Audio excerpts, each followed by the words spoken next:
Bunu ben özüm başlayayım. Hiç yapma.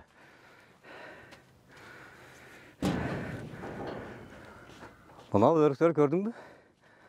Buna örüklerin kıyılğanına bir 5-6 ay emi olup atты. Bular da azı işletkenge bolbo. Бұл дагы bir 2-3 yıl жатыш керек. Ал кургайлы. Булардын нымдуулугу көп да.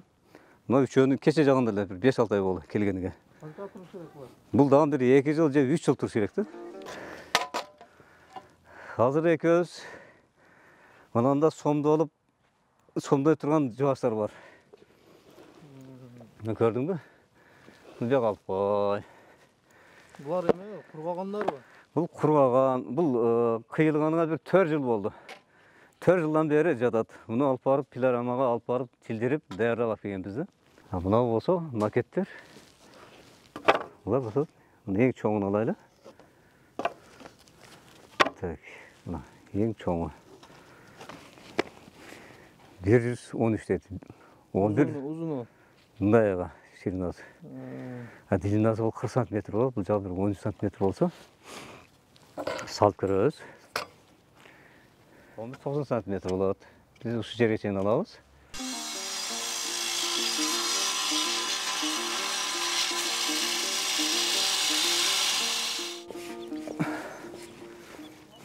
Менеңди үйгө өткөрүп койгум бер жака. Ону бар. Ошону үйрөнөсүн. Булар ойлондар экен. Бул ойлогондар. Буну ойгондо мында кылабыз эми. Бул азыр толук даяр болгон жок, өзүң көрдүң, Жөн гана мындай эле формасын чыгарып койдук. Мына сызык турбайбы? Биздин сызыгыбыз кайсы? Мына эмеси? Сызыгыбыз. Сызыгыбыз болсо, ушунун ичинен ойышыбыз керек. Муну мына кылып сызабыз. Да кылып сызып алып барабыз дагы. Ушу сызыктан өтүп кетпешибиз керек да, мында кылып туруп. Эколо форма. Каты басма. Секин, секин. Секин эле. Акырын. Өткөн кылымдын аяктарында ушу 90-жылдарында 2000-жылга чейин көп эле кыйынчылык болуп калган. Ушу комуз асбаптары, музыкалык асбаптар табылбай. Ошол кыйынчылык болгон учурда анан аракет кылып, ошондо бир 2000-жылдардан баштап жакшылап киришип баштадым да. Ага чейин эми 1-2 гана жасачу элем. Барып анан көбөйтүп, азыркы учурда эми Кудайга шүгүр жакшы эле жасап атам. Анан жасаган комуздарымдын канчага жеткенин мен өзүм деле так билбей калдым, бирок 1000ге барып калды деп ойлойм. Жылына бир 50ге жакын жасайт экенм да, 50, 60 ушундай жасалып калат эми. Ошого салыштырмалуу караганда бир 1000ге жакындап калды. Көбүнесе мына ошол комуздар буйртма беришет, ушундай комуздар, формасы ушундайларды.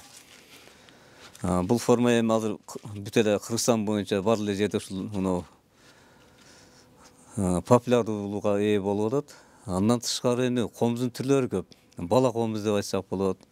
Анан чоң комуз, карагай комуз дейт, өрүк комуз деп ушундай көп түрлөр болот. Анан мындай түзүлүштөрүндө да айырмалар болот. Азыркы учурда көп ушундай комуздун формасында буйртмалар көп болот. Токтогул комуздун формасында дагы комуздарды көп жасап жүрөм. Эми мурдатан эле ата бабалардан бери айтылып келе жатат. Бир комуздун наркы бир кой деп айтышчу экен да. Эми баасын деле салыштырмалуу айтканда ошондой бир койлук баага наркка турат бир комуз. Мисалы бир кой базарда канча турса ошондой эле наркта бааланып жүрөт комуздар. Эми бул комуздар эми негизи өрүктөн чабылган комуздар. Ошол нарктуу баалуу комуздар ошондой бир малга бааланат да. Анан жөнөкөй комуздар болот. Карагайдан жасалган, башка бир кара жыгачтан жасалган комуздар алар эми баасы арзан болуп атат. Материалды негизинен мына өрүктүн өзүнө биздин Баткенде өрүк көп болгонуна байланыштуу. Мына өрүктөн таңсыктык жок.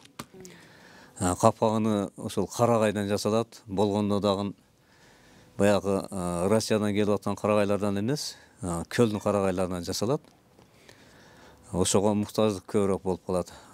Капкакты ошол Көл тараптан алдыртабыз. Ошол жактан ушул мага окшогон ушундай комуз жасаган усталар бар. өнерпаздар бар, ошолар менен байланышып, ошолордон алдыртып турабыз да. Маданият министрлиги жакшы бир иш-чараны баштаптыр. Ушул Кыргызстандагы ушундай өнерпоз, ушундай асбап жасаган усталарга колдоо көрсөтүү максатында. Ошол жерлерде көп усталар менен тааныштык, өнерпоздар менен тааныштык. Алар билбегенди биз айтып, биз билгенди аларга айтып дегенде ушундай бир пикир алышып, жакшы бир сабак алып келдик. Менде эми шакирт чыгарайлы десек, азыркы жаштардын арасында кызыгуучулар аз болуп атат, бирок арасынан эми кээ бирөөлөргө билген кеңешибизди айтабыз. Жаңы баштап аткан жаштарга көрсөтүп жүрөм. Азыр эми ушул жанагы инем ушул эми бир аз кызыгып атат. Ушуну Кудай буйрса жакшылап үйрөтөм го деген ойдомун. Үйдөгүлөр эми бар эле эми бул жумушту кылбасам мен деле ооруп калсам керек. Үйдө эле колдошот бардыгы. Чайымды карап дегенде, тамагымды карап, ушул колунан келишинче шарт түзүп беришет.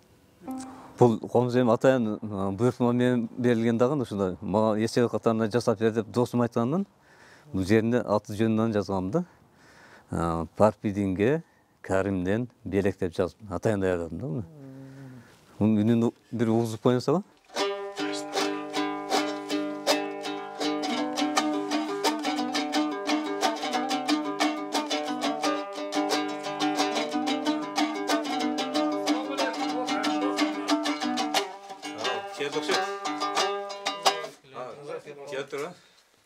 Досуздан келиптир комдун ээси. Жүр, Тапшырайық. Мен соң жакшы, иштериң жакшы болуп атабы? Ал жакта иштер жакшы. Андай жакшы болсун, иштер жакшы. Комузду мына даярдап койдум. Даяр болуп калды мына бардыгы. Бул жагына атыңдан бери жазып, эми бир жолу эстелик болуп калсын деп, эстелик деп жазып койдум. Рахмат. Ушуну алдырттым мына кылдарынан. Ал мен өзүм сага үн көрсөтүп берейин. Капкагынан бери ушул бардыгы өтө сапаттуу оноодон жасалды да, жагыштардан жасалды бардыгы мына. Үндөн карап көр, мына үн жакшы.